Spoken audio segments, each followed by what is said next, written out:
Hello students, आप सभी का स्वागत है। आज हम डिस्कस करेंगे इलेक्ट्रोस्टैटिक्स,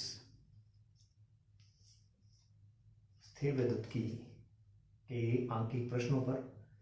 इससे पहले वाली वीडियो के अंदर हमने विद्युत आवेश, विद्युत बल, विद्युत क्षेत्र और विद्युत द्विध्रुव के बारे में पढ़ चुके हैं।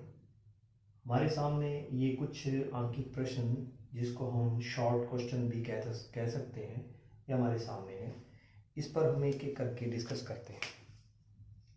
तो सबसे पहला प्रश्न हमारे पास जो है वो ये है कि एक आदर्श विद्युत द्विध्रुव की शर्त क्या है। आदर्श विद्युत द्विध्रुव की शर्त क्या है। विद्युत द्विध्रुव को हम P से रिप्रेजेंट करते हैं और P equal to Q into 2L होता है। अब ये कैसे आया? हम कहते हैं कि विद्युत द्विध्रुव बनने की कंडीशन क्या है। दो विपरीत प्रकृति के आवेश एक दूसरे से अत्यल्प दूरी पर स्थित हों। दो विपरीत प्रकृति के आवेश एक दूसरे से अत्यल्प दूरी पर स्थित हों और यहाँ पर P की जो डायरेक्शन होगी वो -Q से +Q की ओर होगी। अब ये आदर्श होने की स्थिति क्या है कि P हमारे पास अधिकतम से अधिकतम हो, मैक्सिमम हो, तो ये आदर्श कंडीशन होगी। और आदर्श कंडीशन के लिए हमने यहाँ पर 2L को क्या मान लेते हैं, जीरो की ओर। 2L जो है वो किसकी ओर होगा? जीरो की ओर, क्योंकि इसकी परिभाषा जो वो ये कहती है कि जो आवेशों के बीच की दूरी है वो अत्यल्प होनी चाहिए और जो Q क्या होना चाहिए, फिर इनफाइनाइट होना चाहिए। कैसे? इसमें देखिए कि यहाँ पर ये 2L क्या होगा, 2L जो होगा वो क्या होगा, जीरो की ओर अग्रसर। तो फिर P मैक्सिमम के लिए Q क्या होना चाहिए? Q होना चाहिए इनफाइनाइट। तो आदर्श विद्युत द्विध्रुव की शर्त क्या हुई? 2L टेंड्स टू जीरो और Q टेंड्स टू इनफाइनाइट। ये आदर्श विद्युत द्विध्रुव की शर्त है। ठीक है। अब नेक्स्ट हमारे पास क्वेश्चन है कि उस विद्युत क्षेत्र की तीव्रता का परिमाण कितना होगा जो एक इलेक्ट्रॉन के भार को संतुलित करता है। एक इलेक्ट्रॉन के भार को। हम मान लेते हैं कि हमारे पास एक इलेक्ट्रॉन है, उस पर विद्युत क्षेत्र लग रहा है E। विद्युत क्षेत्र क्या लग रहा है? E लग रहा है। तो विद्युत बल क्या होगा? F इक्वल टू QE होगा। F इक्वल टू क्या होगा? QE होता है विद्युत बल। ये कैसे आता है? विद्युत क्षेत्र की परिभाषा, तीव्रता की परिभाषा क्या है? E equal to F upon Q। F upon Q। और यहां पर हम क्या कह रहे हैं? F इक्वल टू QE है। F इक्वल टू QE कैसे हुआ? ये Q इधर चला गया तो F इक्वल टू QE, यानी कि ये विद्युत बल है। और इसका जो भार है वो mg नीचे की ओर काम करेगा। भार कैसे काम करेगा? mg नीचे की ओर काम करेगा। तो संतुलन अवस्था क्या होगी? संतुलन अवस्था क्या होगी? संतुलन अवस्था में QE vector equal to mg होगा। QE vector equal to mg, और इसको भी हम n कैप इकाई वेक्टर कह सकते हैं। और यदि हम इसको परिमाण में लिखना चाहें तो परिमाण में लिखना चाहें तो क्या आएगा हमारे पास? परिमाण में लिखना चाहें तो हमारे पास आ जाएगा E equal to mg upon में Q। लेकिन यहाँ पर Q को हमने क्या माना है? E, इलेक्ट्रॉन है, तो इसीलिए E इक्वल टू क्या आ जाएगा? mg अपॉन में E। तो एक इलेक्ट्रॉन के भार को संतुलित करता है, तो विद्युत क्षेत्र की तीव्रता का परिमाण हमारे पास ही आ जाएगा। विद्युत क्षेत्र की तीव्रता का परिमाण क्या आ गया? E equal to mg upon E। यहाँ पर E जो है वो क्या है? E 1.6 into 10 to the power -19 coulomb है। और m क्या चीज है? इलेक्ट्रॉन का द्रव्यमान है 31 kg। और G क्या चीज है? G है गुरुत्वीय त्वरण। गुरुत्वीय त्वरण, भार जो होता है वो गुरुत्वीय त्वरण के कारण होता है। तो G इक्वल टू कितना आ जाएगा? 9.8 मीटर पर सेकेंड स्क्वायर। 9.8 मीटर पर सेकेंड स्क्वायर। तो ये वैल्यू हम यहाँ पर रख देंगे तो ई की वैल्यू हमारे पास आ जाएगी। ठीक है, तो ई की वैल्यू जो है वो हमें प्राप्त होगी इस फार्मूले से। अब नेक्स्ट क्वेश्चन हमारे पास क्या है? नेक्स्ट क्वेश्चन जो है वो हमारे पास है दो बिंदु आवेशों के मध्य उन्हें मिलाने वाली रेखा के किसी बिंदु पर विद्युत क्षेत्र की तीव्रता 0 है, इससे आवेशों के बारे में क्या निष्कर्ष निकलता है? तो दो बिंदु आवेश हम मान लेते हैं, एक को Q1 मान लिया, एक को हमने क्या मान लिया, Q2 मान लिया। इसको A बिंदु मान लिया, ये B बिंदु। A बिंदु पर Q1 आवेश है और B बिंदु पर कौन सा आवेश है? Q2 आवेश है। अब प्रश्न के अनुसार क्या कहा है? मध्य बिंदु पर, मध्य बिंदु हम ये मान लेते हैं, ये C है। इन दोनों के बीच की दूरी जो है वो R है, तो मध्य दूरी क्या होगी? R/2 और ये भी क्या होगी? R/2।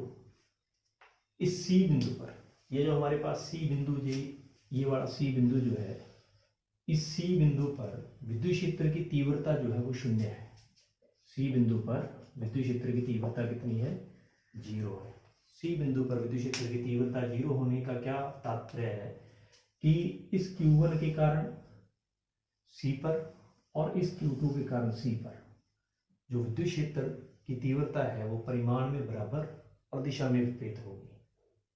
यानी कि Q1 के कारण C पर जो विद्युत क्षेत्र की तीव्रता है उसको हम क्या मान लेते हैं? E1 मान लेते हैं। और E1 इक्वल टू क्या आ जाएगा हमारे पास? TQ1 अपॉन में R/2। ऐसे ही Q2 के कारण विद्युत क्षेत्र की तीव्रता निकालेंगे तो वो कितनी आ जाएगी? KQ2 अपॉन में R/2। अब ये तभी पॉसिबल है कि यदि Q1 और Q2 समान प्रकृति के हो। कैसे हो? समान प्रकृति के। समान प्रकृति के होने पर क्या होगा? जैसे मान लीजिए ये Q1 को हम प्लस आवेश मान लें, Q2 को भी प्लस मान लें, तो इस Q1 के कारण विद्युत क्षेत्र की तीव्रता की जो दिशा है वो E1 ऐसे होगी और इस Q2 के कारण विद्युत क्षेत्र की तीव्रता की दिशा E2 ऐसे होगी। अब ये E1 और E2 क्या होंगे? बराबर होंगे। कब? जब Q1 और Q2 का मान भी क्या होगा? बराबर होगा। यहाँ पर दो कंडीशन हमारे पास निकल के आई कि एक तो Q1 और Q2 समान प्रकृति के हैं और एक Q1 और Q2 परिमाण में बराबर है। तो प्रश्न में हमारे से क्या पूछा है? आवेशों के बारे में आप क्या निष्कर्ष निकालेंगे? तो आवेशों के बारे में निष्कर्ष क्या निकाला कि आवेश समान प्रकृति व समान परिमाण के होंगे।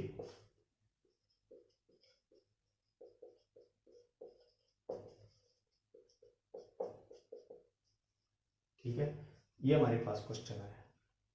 नेक्स्ट क्वेश्चन की अपनी बात करते हैं। नेक्स्ट क्वेश्चन हमारे पास क्या है कि आवेशों के संदर्भ में Q1 plus Q2 equal to 0 है। ये किस चीज को सूचित करता है? तो Q1 plus Q2 equal to 0 है। Q1 plus Q2 equal to 0 है, तो Q1 इक्वल टू क्या आ जाएगा? Q1 equal to minus Q2। Q1 equal to क्या आया? Minus Q2। ठीक है, तो Q1 इक्वल टू जो माइनस Q2 है, इससे क्या निष्कर्ष निकल रहा है? इससे ये निष्कर्ष निकल रहा है कि Q1 व Q2 जो है वो परिमाण में बराबर है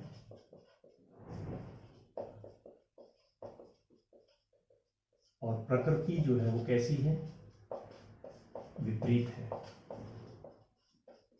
प्रकृति कैसे है? विपरीत है।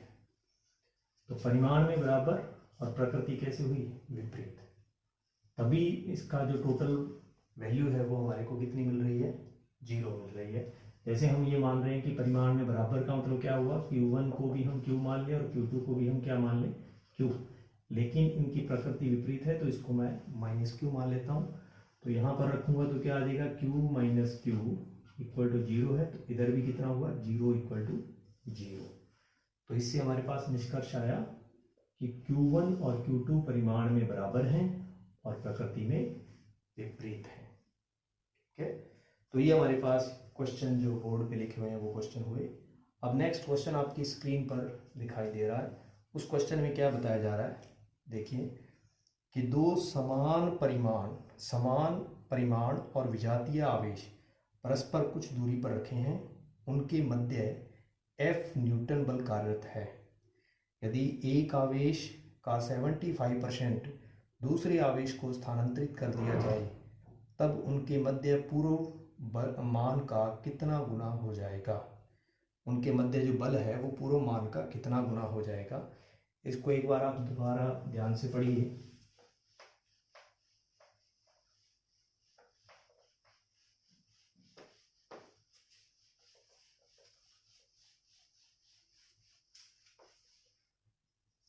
अब हमारे को क्वेश्चन क्या दिया हुआ है, क्वेश्चन दिया हुआ है दो समान परिमाण के और विजातीय आवेश।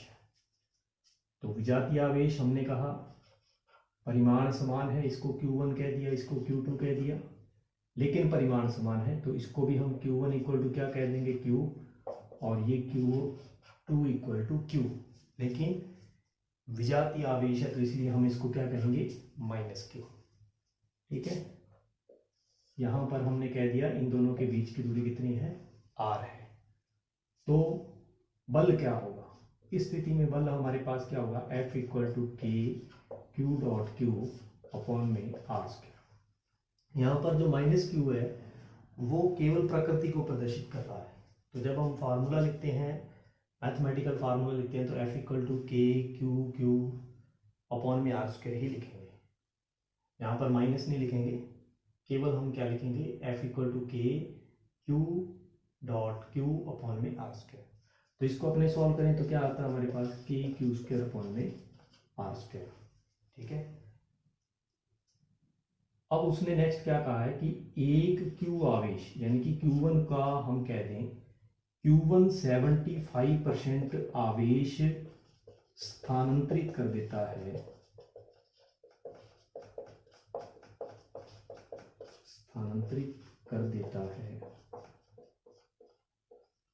Q2 को।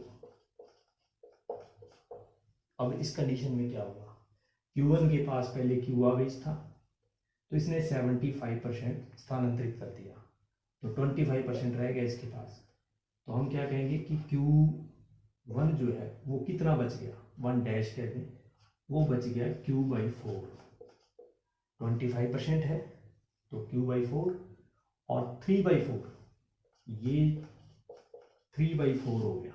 75% का मतलब कितना हुआ, 3/4। 3/4 जो आवेश है वो किसको दे दिया, इस -Q को दे दिया। तो Q2 डैश इक्वल टू क्या आ गया हमारे पास, -Q प्लस 3/4Q। इसका Q का दिया है 3/4, तो ये कितना रह जाएगा, Q2 dash equal to LCM 4 ले लेंगे, -4Q plus 3Q equal to कितना आ गया, -Q/4। तो हमारे पास अब नए आवेश क्या बन गए, Q1 डैश इक्वल टू क्या बन गया हमारे पास, Q/4, और Q2 डैश इक्वल टू क्या बन गया हमारे पास, माइनस का Q/4।